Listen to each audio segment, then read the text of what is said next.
So we have had a lot of people up in arms about the picks that Donald Trump has been making for his cabinet. But I want to remind everyone what has really happened in the past. These could be just the people that have given him the most attention, that are the most loyal, and have paid their way into his cabinet. In other words, the throwaways. He's fired!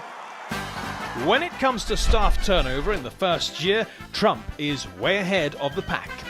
36% of Trump's staff have been fired, quit, or changed positions.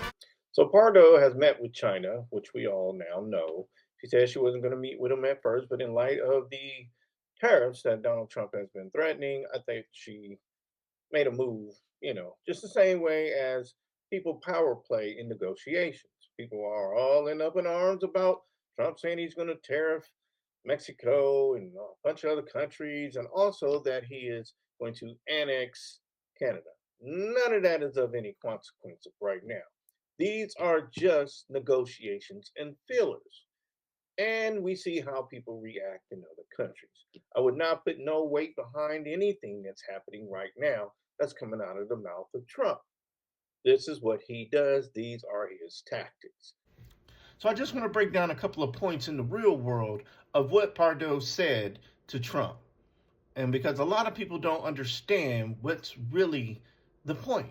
For these reasons, migrant caravans no longer arrive at the border. She goes on to say, even so, it is clear that we must work together to create a new labor mobility model that is necessary for your country. What she's basically telling him to adopt right there is exactly what his entire campaign was against. And he's too dense and MAGAs are to even realize what it is that she's saying, or perhaps they do realize it and don't care. What do you think she means there by saying a new labor mobility model that is necessary for your country? She's schooling Trump. Now, on this point right here, I do not think she is schooling Trump. I think that she knows that he is not going to deport all them people, that it would be much more advantageous to give them some type of visa to work with less benefits. I mean, we already do it for the prison systems, right? Yeah, people go out of the prisons, work at McDonald's and all kind of restaurants. I know y'all don't know. Y'all don't know. YouTube program on it. Alabama is generating billions by trapping people in prison. Well, a lot of people are calling it modern slavery. Does that feel I right? was just about to say, that's slavery. That's slavery. You took away the whips, but you put the paperwork. Took away the masters and you put them in uniform. Same difference. It kind of appears that there is a coordinated system in order to protect the labor that's created by the prison system. Walk into a McDonald's in Alabama, and the worker flipping your McDouble could be an incarcerated person. It's a sad situation. There it is. Y'all can go to it and y'all can see it if you want to. It's called More Perfect Union. I suggest y'all check that out. Y'all been watching that news, got your head all twisted up. And then they can return to that open air prison. Open air prison. You don't know what that is? What do you think happened to all the Taliban family? See, what a lot of people don't know is that we still send other countries money to take care of the prisoners of war. All the families of the Taliban and the ISIS and people like that. There are countries out there that we send money to that take care of all these people because they have no home. Their own countries don't want to take them back. We might not be able to send people back to Venezuela.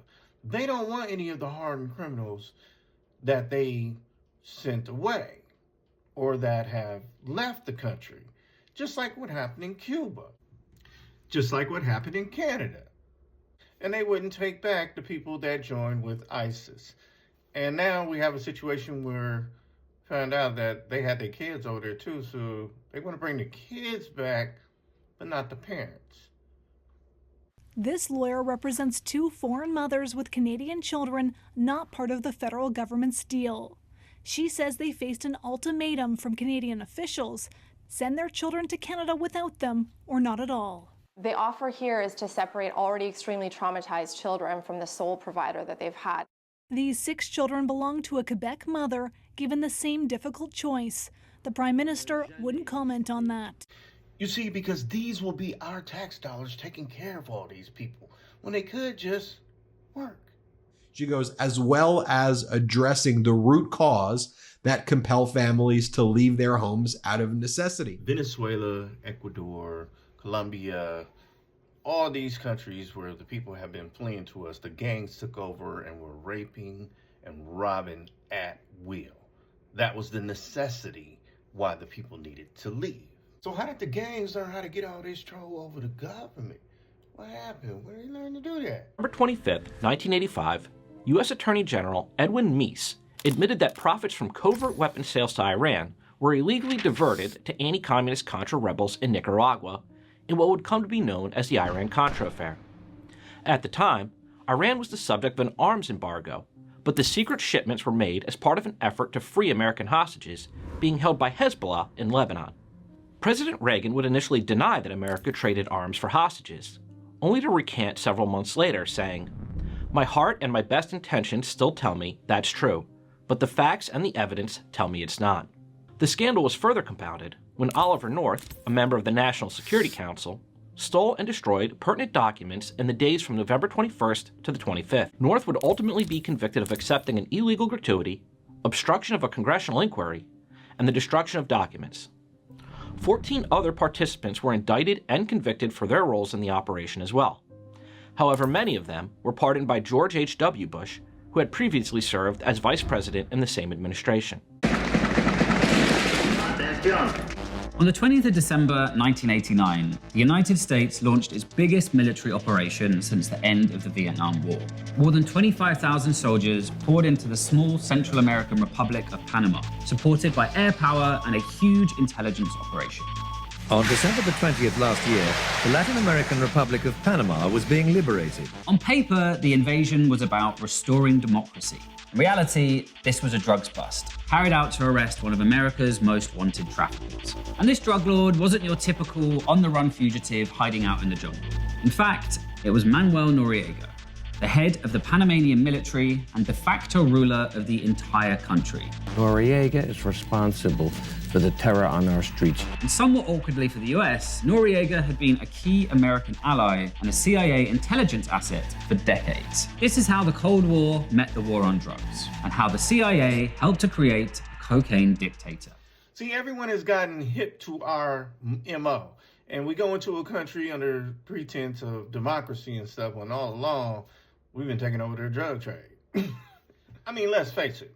Our country is the biggest consumers of drugs on earth. I mean, and when we can't find it, we'll make it. Hotter than wasabi. I race for your love, shake and bake, Ricky Bobby. A new warning for Iowans to be on the lookout for a new, more powerful type of meth lab.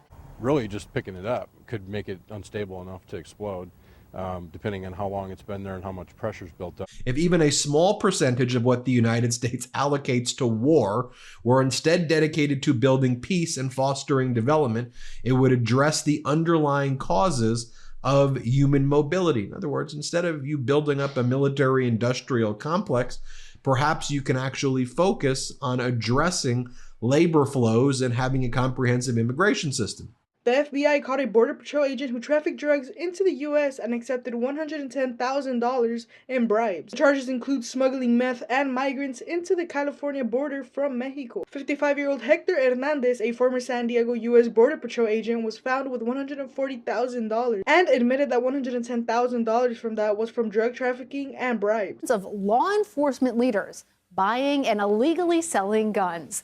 A review of government audits and court records over the last 20 years uncovered instances in 23 states across the U.S., plus Puerto Rico and Washington, D.C., for a total of more than 50 cases. And people who were supposed to protect and serve were selling these high-powered guns and making a steep profit. Marco Marino and John Koczkowski, accused. Joel Mefford and John Castillo. All four former Columbus police officers helped make up the now dismantled drug cartel unit.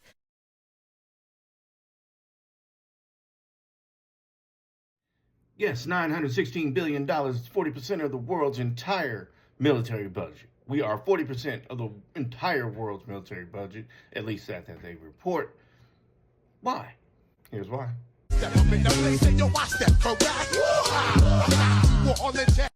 She then goes on to say, on another note, and for humanitarian reasons, Mexico has consistently expressed its willingness to help prevent the fentanyl epidemic in the United States from continuing. This is, after all, a public health and consumption problem within your society, referring to America, not ours in Mexico.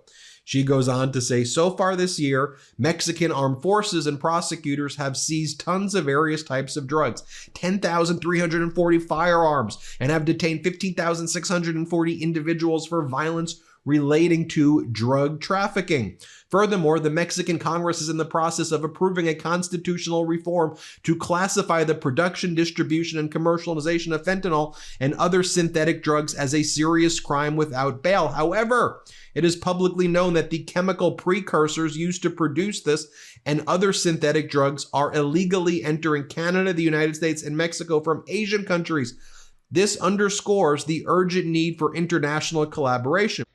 Precursors? Who in the hell is selling precursors? Filing by Amazon states that the online retailer will not use state licenses to sell prescription drugs. Amazon is expanding its role in the healthcare space with a new subscription plan called RX Pass. Those packages have gotten the company into trouble. FedEx has been indicted for knowingly shipping prescription drugs to dealers and addicts from illegal online pharmacies. Scapegoating China won't help the US solve its fentanyl problem. So over here we have all the things we bought to make fentanyl, and the stuff that we bought from China was shipped to a mailbox in Jersey City. We also had about the same amount of material also shipped to our Mexico City, the idea being that we wanted to illustrate how easy it was to get these chemicals. Our reporters spent $3,600 buying 12 precursors that were deemed authentic by professional labs, as well as the equipment needed to manufacture fentanyl. We just wanted to illustrate and show how the supply chain worked. We have shown for the first time exactly how these chemicals are traveling both from China to both the United States and Mexico. And most often the chemicals that are coming into the US are ultimately ending up back in Mexico, where they are processed into fentanyl and then brought back into the States where they are sold on the street. So I want to know, how long are we going to continue to support the allied countries that have the incarcerated families of ISIS, of Taliban? I want to know, what is the plan if these countries like Venezuela decide not to take these people back?